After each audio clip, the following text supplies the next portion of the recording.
Welcome back to Black Hair in the Big Leagues. And let's be honest, probably the Salisha Show if I air this on both. I mean, why not, right? I'm excited because today my guest is somebody who is special to me. Let's see here. A little bit about her. She is a dancer hailing from the Virgin Islands. She keeps me organized. She started interning on my show, Black Hair in the Big Leagues, but now has her own podcast called Meeno. If you haven't heard of it, you need to check it out. And I feel honored that I got to be one of her first guests on there. And it's a great show. In addition to keeping my head on straight professionally, she also teaches me a lot about hair. My intern is the one teaching. She's the one teaching the classes, folks. And did I mention that today is her birthday? Please help me welcome my friend, Safiya Vanterpool. And the crowd goes wild. I don't know if that actually works. How are you? I'm great. How are you? I'm doing great. Happy birthday. Tilt to the side. Thank you. You look so beautiful. Thank you. I'd ask you how old you are, but you don't have to disclose that. Welcome to life. Welcome to this new year, this new decade. Thanks. How's your heart and your mind today? Today, light. Tell me about it. Light. I had to do something last night that I needed to do to release some things. So I did that, and I woke up today feeling light. Let's talk about it. And you don't even have to go into specifics, but that is such a thing. When there's been something on our minds weighing us down, whatever it is, sometimes it's easy to run away from it or just pretend like it's not that big of a deal. But a magical thing happens when you actually address it. And you release it. We talked about this in one of our podcast episodes, about the need for forgiveness. And the last couple of weeks I've been having signs just popping up, talking about seasons and moving on. And Ria, my co-host, my cousin, she shared a reflection with me, and it was talking about how forgiveness does not equal reconciliation. So you can always have and receive or offer up forgiveness without the presence of reconciliation. And that was the moment for me when I was like, okay. Can you break that down? Hold on. Say that again. Forgiveness does not equal reconciliation. So you may have an issue, but in order for you personally to move on, you need to have that form of forgiveness, be it you forgive yourself, you forgive them, but for the two of you to make a connection and resolve whatever the issue may be, that's not needed for the forgiveness to happen.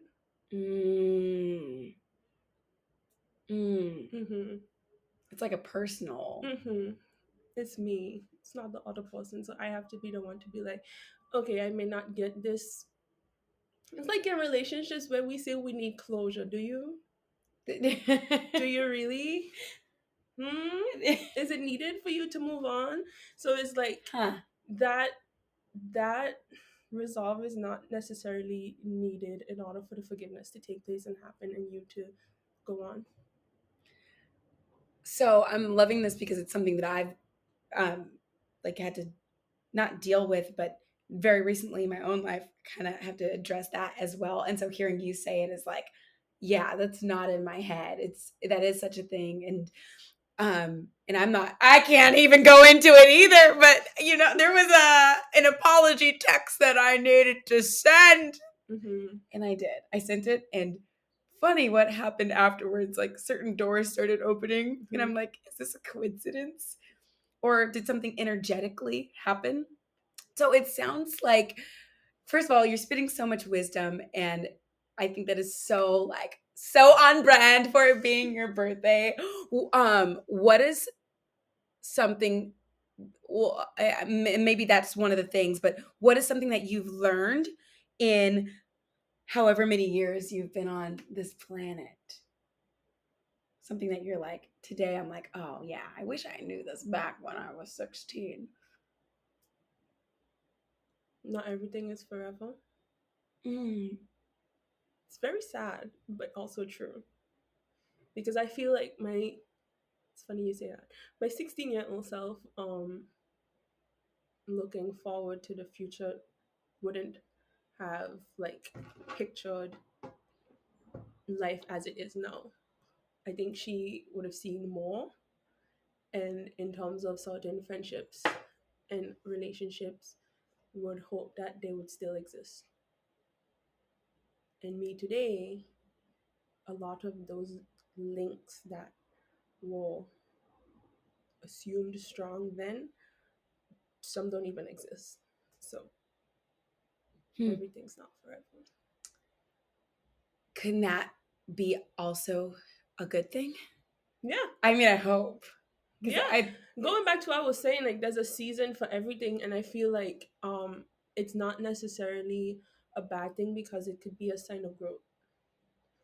Like these links coming off of my chain of life means that I'm starting anew and starting afresh, and maybe it was starting to rust, and it would have, so it needed to fall off. So going forward, do you have any goals or any hopes and dreams for this next year? To do the things that I've been sitting on for the last 2 years. Like what? Like I started already, the podcast. Congratulations. I'm so excited. Thanks. I'm so excited for you. I walked into 2022 saying this is my yes year, this is my get it year. In the first quarter, I think I did well with starting the podcast and committing to the plan that we made, because we were like 10 episodes, we scheduled it out, we did it, and we got to the end, and it was like, great, now we know how we could build and move on. In 2020, when the pandemic started, I had this idea to start this project for my friends because it was our senior year, and I just wanted to give them something that they could hold on to. And all we talk about is our hair. As dancers, as the only Black dancers in a predominantly white institution, we shared something, and those discussions happened like every day. We would have sleepovers and talk about hair. And so I was like, my friends have a lot of hair. I have a lot of hair. You have a lot of hair. Well, I had. I might have. But it looks good. But it's like, what's the one thing that I want? And that's like a bonnet that won't crush my wash and go or my twist out when I don't feel like putting it away. I could just slip the bonnet on and it holds, right? Yes. So extra large bonnet. I went on this mission and I created bonnets for all 6 of us in the friend group, and matching like satin pillowcases. Very cute, very fancy. They're reversible, and to this day I check in every time and I'm just like, how are the bonnets holding up? Because I want to know. Okay, but Saf, okay, so let's be real for a second.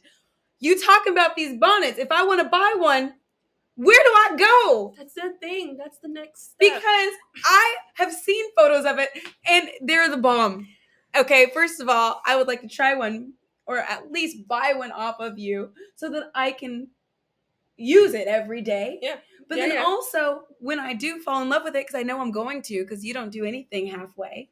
I don't. I want to figure out where I can get it. But that's the next step, is what you're saying? That's the next step. Because this is exciting. That's the next step. I've been sitting on it now. Because I did it as just it was supposed to be my spring break project, but since we never went back to campus after spring break, it just like stretched across those couple of months as my stay sane while in this apartment type of situation. But it's the next step. I'm a bit of a, I don't know, perfectionist or a planner. I like to have a plan, but I feel like for this I just need to go for it, which is not usually my cup of tea, but that's next. That's exciting. Yeah, that's what I'm hoping for, and we should have a strategy meeting about it. Okay, the next thing I'm about to say out loud, I've never said this out loud, but Well, publicly. To my family, yes. To my Snapchat, maybe. What's it gonna be to the Snapchat? Maybe. But my younger self always wanted to be on stage performing, right? Um Dancing, yes. And then I got to college and I was just like no. Oh. No. I feel like the education pathway is more like me, but like being in the city and being surrounded by amazing artists such as yourself, and just like being on the train, riding the train with people I obsess over on Instagram, and not like running up to them and just be like, ow. You said it's like I freak out on the inside just a little bit, and it's like I've been saying this since last year, and I've not done much to get to the point. What are you about to say? I've been training. I've been getting more physical. Let me just put it that way. I've been moving more so that I can build up my stamina and all of that. Which you look fantastic, by the way. Because I want to start auditioning for things. You heard it here first, Be folks. it dance. You are hearing it here first. Be it yes, theater. Because my 9-year-old me wanted to be in The Lion King. Let me just say. But now I'm just like, come through. I've never seen The Lion King live. I've done some of the rep. But me today, you know what show I'd love to be in? What? Tina. Oh. I'm obsessed with that show. I'm sorry. Oh. Hella obsessed. Why did I think you were going to say the Book of Mormon? No, I've never seen Book of Mormon, actually.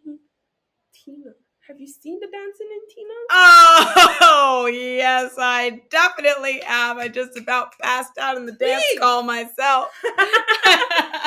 I was in that dance call a few years ago, and that was when I was like, oh yeah, I'm gonna go run a marathon without training. Like, I was in very good shape, and I just about died. And my friend was I had a few friends in there. My friend was like, after we finished the first round, she went over to the window. She said, I feel like I'm gonna die. I'm like, that's how I feel too. So yeah, trying to be cool. I've been walking out kind of, but I want to get into class more. Take class and train and maybe work on my voice, because that would be nice. Wait, this is awesome. And I'm so glad that you're saying it out loud. Putting it out into the universe, because why not? Why not you? Why not you? You're a dancer. You've got a presence. You're gorgeous. I've never heard you sing, but you know what? Nope, not many people have heard me sing. But I'm sure I sing a lot with Ria. I don't sing a lot by myself. There's plenty of dancers on Broadway who are also in that. She's my safe place, you know? Yeah. I'm not like there yet with my voice. I said it on the podcast. I don't like it, but she doesn't like it when I say I don't like it, because it's beautiful. It is. Come on. Okay.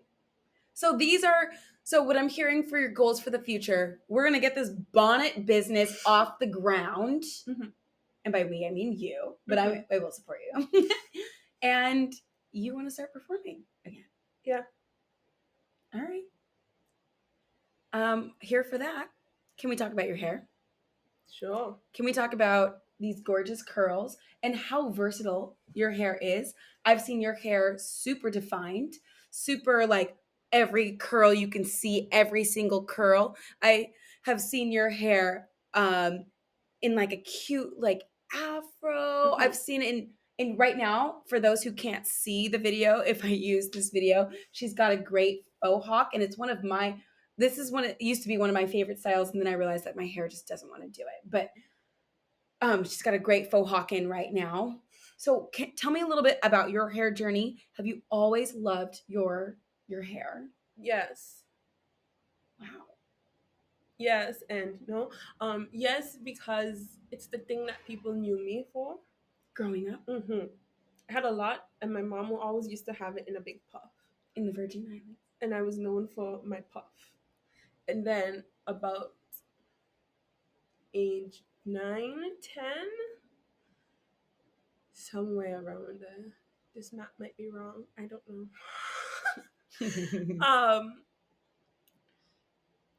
10, 11. Okay. Around age 10, 11, she got really tired of dealing with it because it's really thick. Okay. It's really thick. Yeah. And she was like, I'm going to texturize it. You, like permanent. Exactly. It's like, these things are not texturizers. What the hell does that mean? Yeah. So I did that for like a good couple of years. And then she was like, I'm not doing your hair anymore.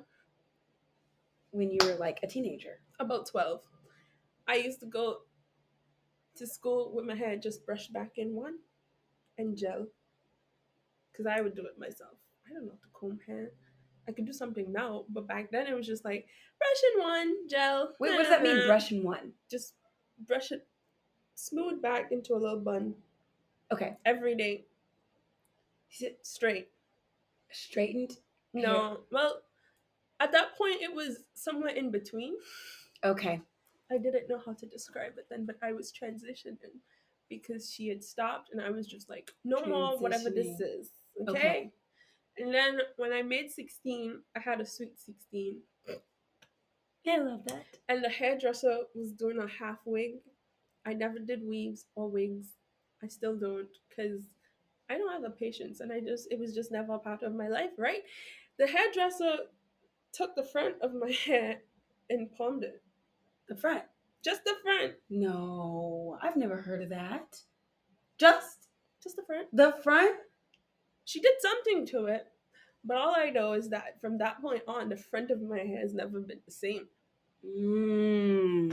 So, what year was that? I will give away my age. That was in 2012, and from that point on, I was just like, we're growing this out, and we're going to aim for health, because I was tired of all the breakage, and I used to, on Sundays, wash my hair, twist it.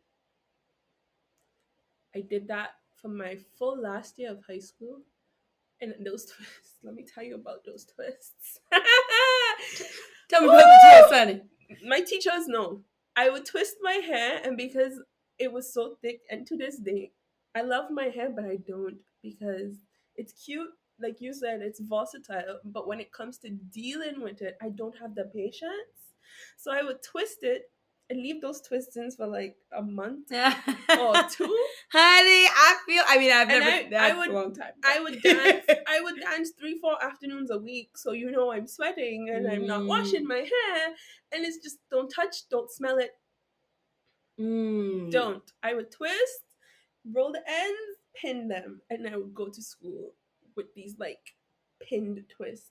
Looking like an old lady, but it sounds kind of cute. It was cute, and it was also helpful because it was low maintenance, low manipulation. Yeah, the hair grew. Okay. So by 2014, I had this like massive head of hair that I no longer wanted to deal with.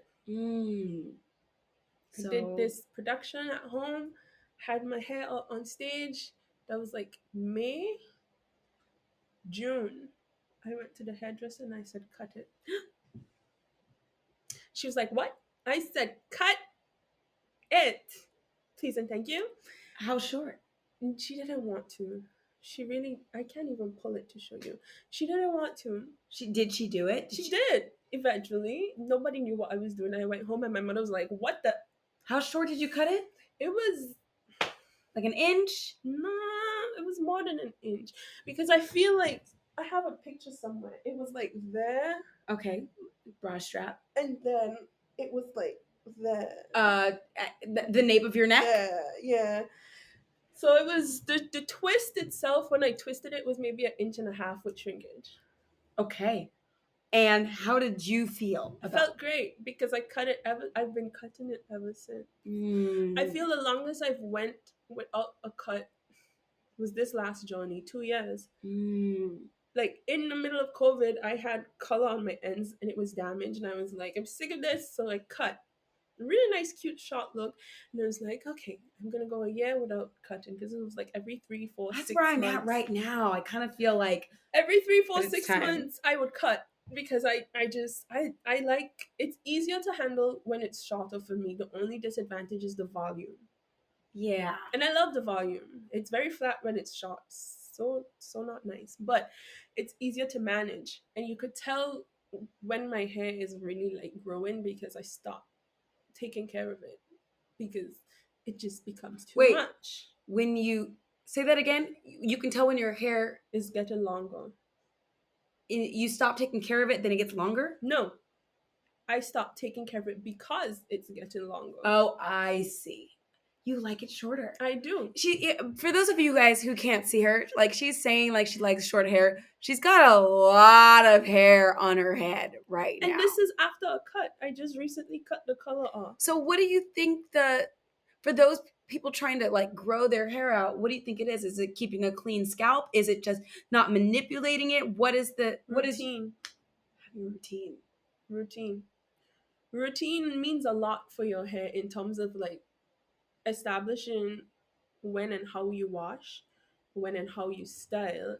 Low manipulation styles that don't pull often, like single twists. If you want to do a wash and go, fine, but don't touch it. So I love this routine, because you know what? I've asked a few people that over the last couple years, and people have some people like it is your diet. When I talked to the girl who has the world record for the biggest afro, Simone Imani, she said when she went vegan, she told me when she went vegan, and I was like, isn't that when you said your hair growth spurt was? She was like, oh yeah, like it might have been her diet or water intake or keeping and any other people keeping a clean scalp or like you said, low manipulation. But I love how you said routine, because I feel like my hair grew the fastest and the most when I had a routine, like especially during this pandemic when I had so much time. Yeah. It's healthiest when you have a routine because, say for instance, me, once my hair gets to a certain length, my routine goes out the window. And then it's obvious based on my ends, based on the Collins pattern. It's just very clear that I've not been doing what I've used to. Whoa. Okay, so out of all the hairstyles that I've seen you do, which you still need to teach me the finger curls. Like I have been trying to figure out finger curls since, oh gosh. I did them big and then I separated them. You did them big? I did them big. It looked like some weird lock situation, and then I let it dry, and then I separated it into smaller bits.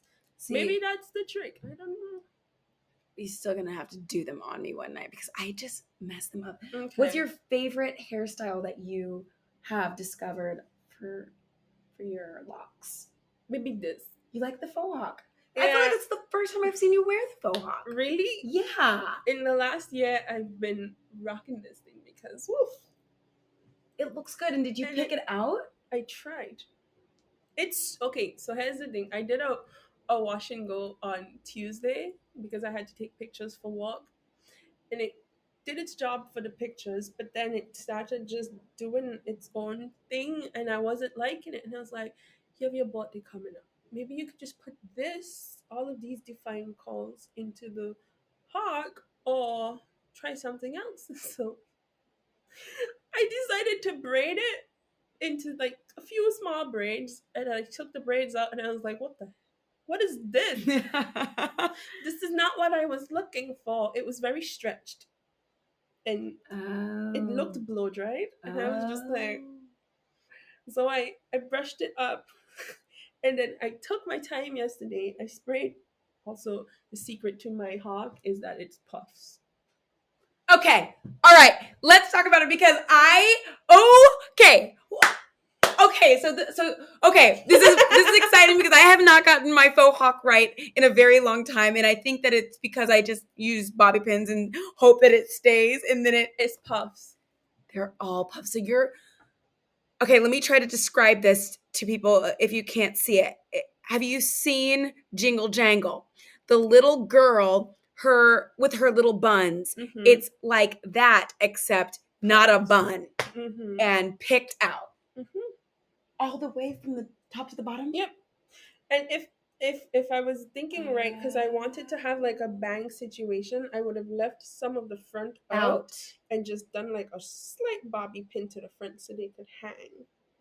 But it's all puffs. It's all puffs. And then yesterday I took my time, not that I had the time to do it, and I finger called small sections of each puff so that I could have some type of definition looking situation, because it wasn't looking like this. It looks great. How many do you have? 5? 1, 2, 3, 4, 6?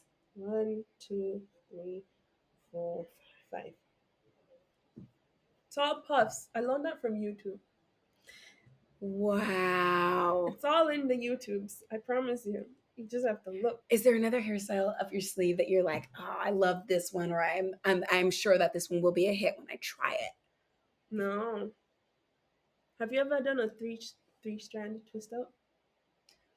I've done just like regular twist out. I don't think I've done a 3-strand yet. That's a good one. Pick that one up in college. However, I've learned that it's best when it's an overnight style, not when you keep the 3-strand twists in for a long time, because it's not cute. It's not cute? Not cute. It has to be done like... Well, then why do you love it so much? Well, I love it for how the like quality of the call pattern. I don't know. I'd prefer a twist out over wash and go any day, because I just switched my opinion on that recently. Wash and goes is a lot, and my hair is so coily. It's just like, and I stretch it, and then it just recoils back to my scalp. After you've stretched it? Oh, yeah. I don't know. It's probably a product combination thing on my end. But what are you using right now? What are your favorite? Can I be honest? Yes. I have 0 products on me. What? Well, okay. What? In my hair right now is just my leave-in conditioner and gel. Eco Styler Argan Oil Gel. But like actual like products, I don't have. My bucket is empty. And so are my pockets. And I'm just like, whatever. Okay. That is so real. If money was not a thing and if you got free products, what would be the first brand that you went to? Pattern Beauty. Pattern. Have you tried them before? I have. You like it? I bought the sample size to test. Yes. I love the leave-in. It's really nice. My hair loves it. And not the intense, the heavy conditioner. Love that. I've tried their gel. It's okay. Okay. Not so much a fan of the shampoo. But everything else, it's really nice. It brings moisture to my hair. Right now, I'm using I don't remember the name. Evolve. Somebody. Okay. It's found in Target, but not Target's around here. Is it? What is it? What is the Evolve? Is it like a cream? Is it a gel? A mousse? It's a whole line. Oh.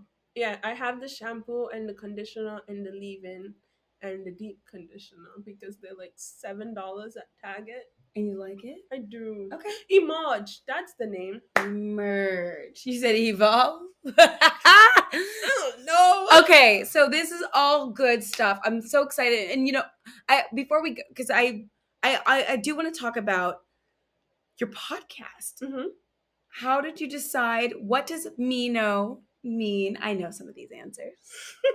But what does it mean? How did you find it? And what is it for those who might want to I don't know. Listen. Take a listen. Okay. So Meeno is Virgin Islands and or Caribbean dialect for I don't know. It's basically just a broken down version of the phrase. Um, where'd the podcast come from? Where'd the podcast come from? Let's just say that from in my like the hit of COVID, I've been trying to find things to do, and my friends were just like, "You should do a podcast. You say really nice things," and I'm just like, "I'll think about it." Meh. And then around August 2020, I ordered a mic. Legit, I did. You did? I did, and I've just been holding on to it since 2020. And um, last year around this time, I was just like making notes, plans, even for the bonnet stuff, and I was just like writing all these things down. They were supposed to be happening since last April, but life, Mm-hmm. and I was just like podcast. And for the love of me, I couldn't come up with something to do the podcast on. And I would research, and then I was like, hey, Ria, I have this thing, and I would like for you to join me on it. Would you like to host a podcast with me? And she was like, yes. Just immediately. She was like, yes. And I was like, great, because for years I've been saying we should be documenting everything we do because we are two hilarious people. Hot messes. And then you put hot messes on our own, and then you put us together.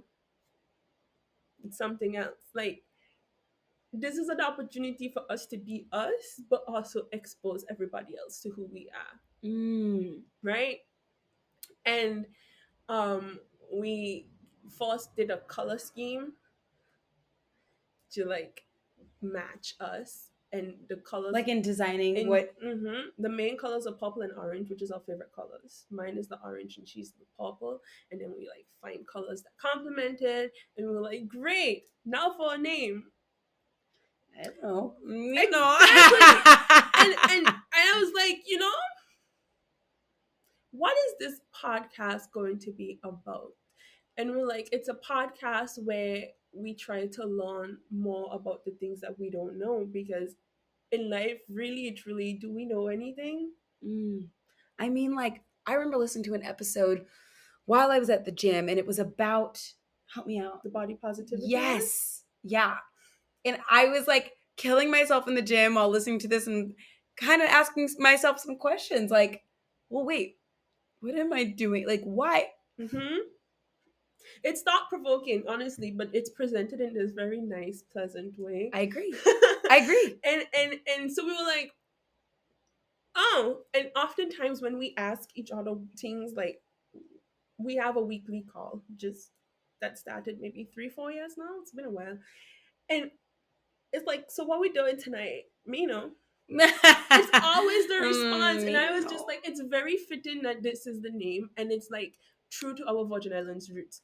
And there's like this podcast generator somewhere out there, and I was like entered the description of the podcast that we have, and a lot of the suggestions were I don't know, or I don't know anything. And I was just like, great, Meeno is the perfect name for this thing, and that is what it is going to be called. It really is great. How many, that is what it is called. It is called How many episodes is your first season? 10 episodes.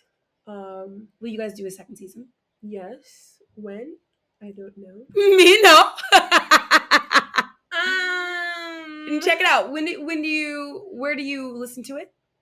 It's an Anchor-based podcast, so you can listen to it on Anchor, Apple Podcasts, or Spotify.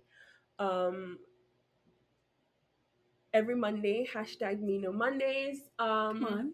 But for right now, you could go listen to all 10 episodes, including the trailer. Well, not including the trailer, plus the trailer. That's MEENO. MEENO. You can follow us on Instagram at Meeno Podcast. I don't know. I honestly don't know. That's good. When season 2 is coming about. That's okay. You see me trying to.